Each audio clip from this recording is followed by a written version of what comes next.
The scripture reading for today comes from Colossians chapter 3, verses 1 through 4. This is the New Revised Standard Version of the text. So if you have been raised with Christ, seek the things that are above, where Christ is seated at the right hand of God. Set your minds on things that are above, not on the things that are on earth.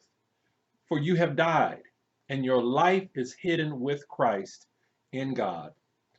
When Christ, who is your life, is revealed, then you will also be revealed with him in glory. Let me use as a thought to guide these few comments, raising the standard. I must be honest with you. I think sometimes that religion needs to find its way, at least especially the Christian religion, needs to find its way back to its source, the source of its life, the source of its inspiration. For example, in the Christian religion, we need to find our way back to God sometimes when we have moments like Easter and Christmas.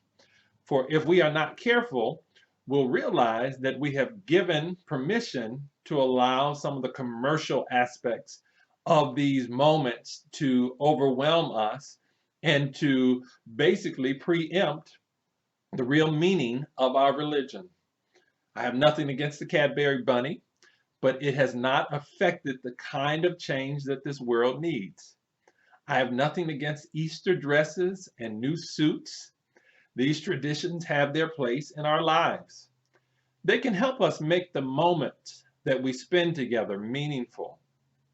Yet, the Easter baskets and the candy can sometimes hide the power of the religion that we are using to honor our sense of who we are in God.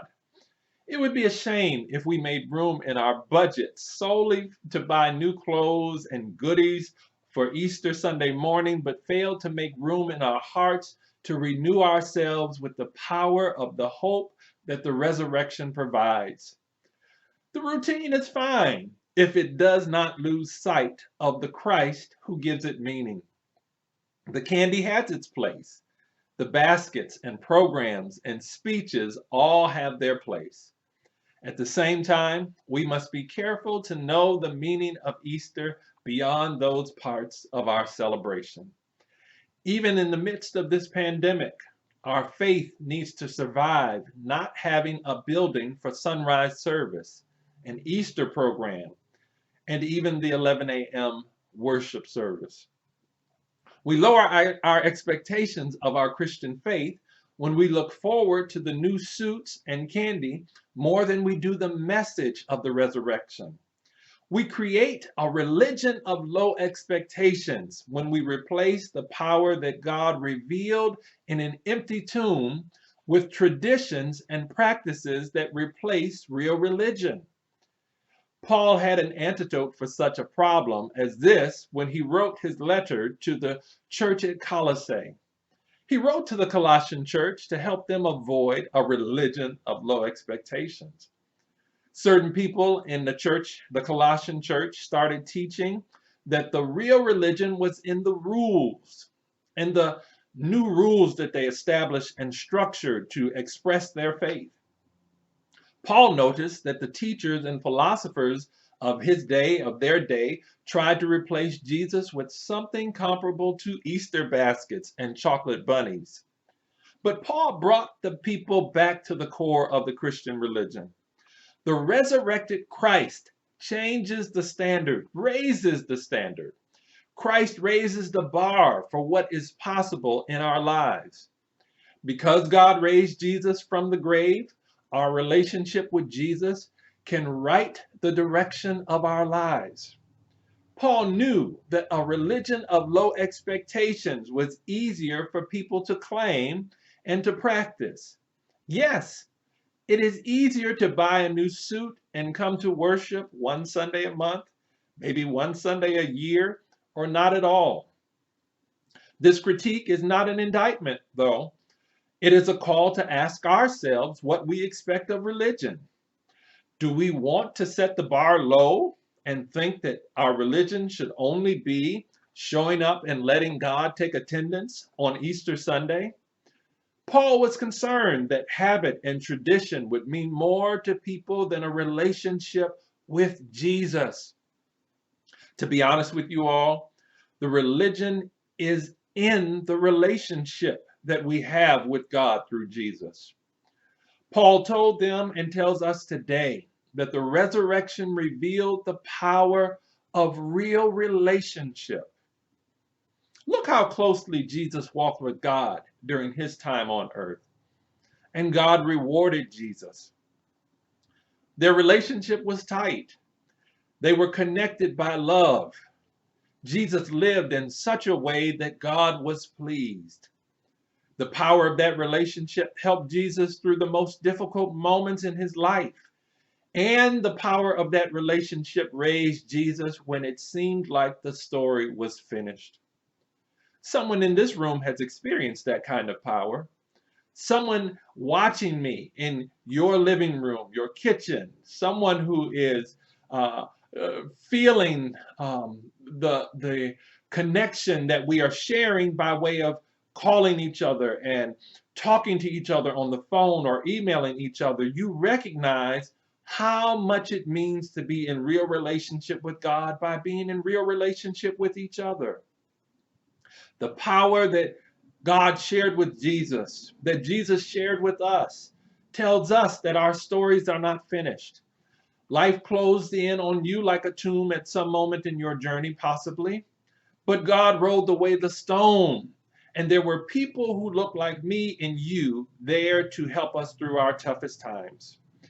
That's the power that God makes available to us through the teachings of Jesus, through the life of Jesus, through the sacrifice of Jesus, but also by the ways in which we live for each other and with each other. That power was revealed in the resurrection and comes from embracing the Christ who shows us the way to God. I ask you then, how can we experience the power of the resurrection right now, even in the midst of everything going on in the world? Well, the one thing that I will share with you is this. By looking in this text, I think Paul reveals to us, that Paul revealed to his own audience, that we can experience the power of the resurrection, having the right partners in our lives, especially the right partner who we know is Jesus the Christ. The first verse in the text picks up on the idea, and this idea from chapter 2. Through baptism and our confessions of faith, we choose to partner with Jesus. We choose the route that he took in life. We die to a world that would keep us from becoming more like Jesus each day. A world that does not honor that everybody is God's somebody. So Paul said, you have an opportunity to achieve higher goals. Yes. In his encouragement to the Colossians, he told them that they have died with Christ. But what he really told them was that they had chosen to not accept the systems and practices in this world because those systems and practices did not align with their beliefs and values. Those beliefs and values that were established through their embrace of Jesus's teachings and their understanding of what God desired for this world. God has raised them, therefore, to a higher standard. God has raised us, as a result, to a higher standard.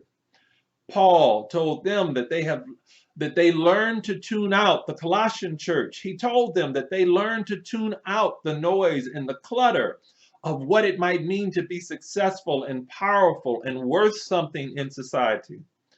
Paul wanted them to know that whatever power the old rules had over their lives, whatever power the religion of low expectations had on them, were dead.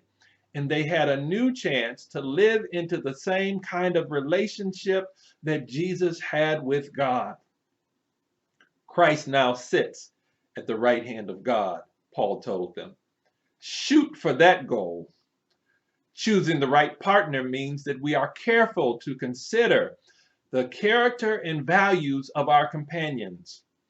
Oprah Winfrey said, Surround yourself only with people who are going to take you higher. These are the lessons that we learn from our parents, that we've learned from our grandparents. Be careful who you choose to call your friend. Be careful. Watch who you are hanging around with in your life, because they are the people who sometimes can make you and break you if you don't make the right choices when you are around them. Our ancestors knew this fact.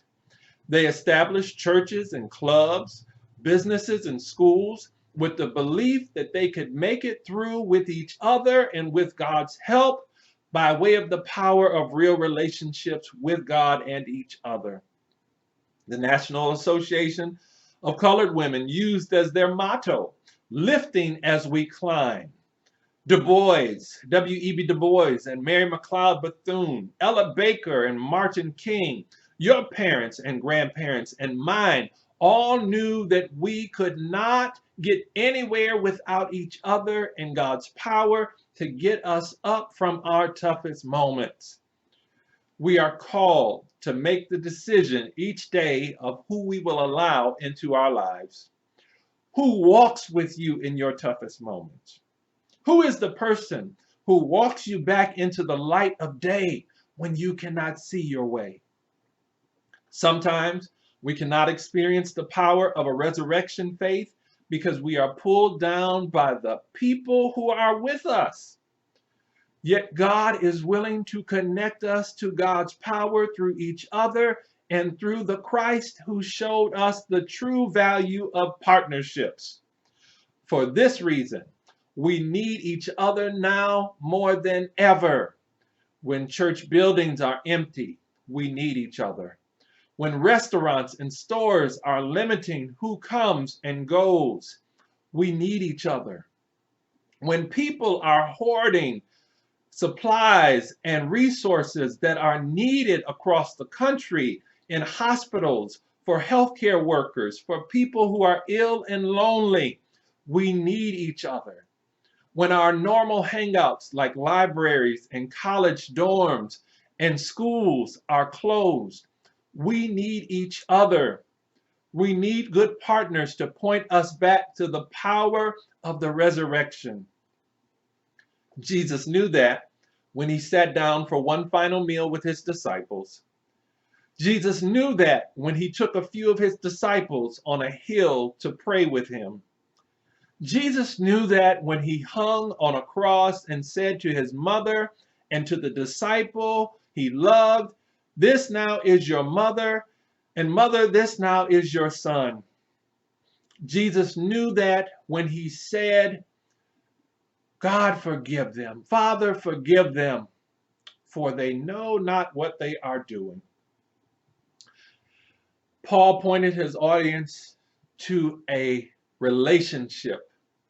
You have to want to be connected to Jesus, for it is with him that we have been raised to life. So set your heart and mind on the things that are in heaven. Paul told the people that this ought to be your desire. He told the church that you ought to raise your standards. Use as your goal the fact that you have been raised with Jesus, and Jesus, the one who is in real relationship with God, now sits at the right hand of God. And when Jesus reveals you with him, you will also be raised in glory and power. Paul told the people that this ought to be your desire. We are more than able to overcome the tombs of our lives with Jesus. We can get so caught up in what is right here and right now that we miss where we want to go and who wants to go with us on the journey. When Christ, who is your life, is revealed, then you will also be revealed with him in glory. Let that be our resurrection hope. Let's trust in the resurrection power that Jesus the Christ makes available. Let's embrace being a partner with Jesus. If you have been raised, since you have been raised with him, then you recognize that it's all right to set your standards higher, to raise your standards, to allow yourself to lift as you climb as you are partners with Christ and with each other. We are partners with Christ and with each other. That is the power of resurrection faith. Knowing that God is lifting us, knowing that as we are lifting, we have the ability to lift as well. As we are climbing, we have the ability to lift as well. For God is with us, God will see us through, and there is hope even beyond such a moment like this, because we have the right partner with us. Raise your standards, Ebenezer. Raise your standards that we might all realize the power of the faith that the resurrection provides, the hope and that the resurrection provides.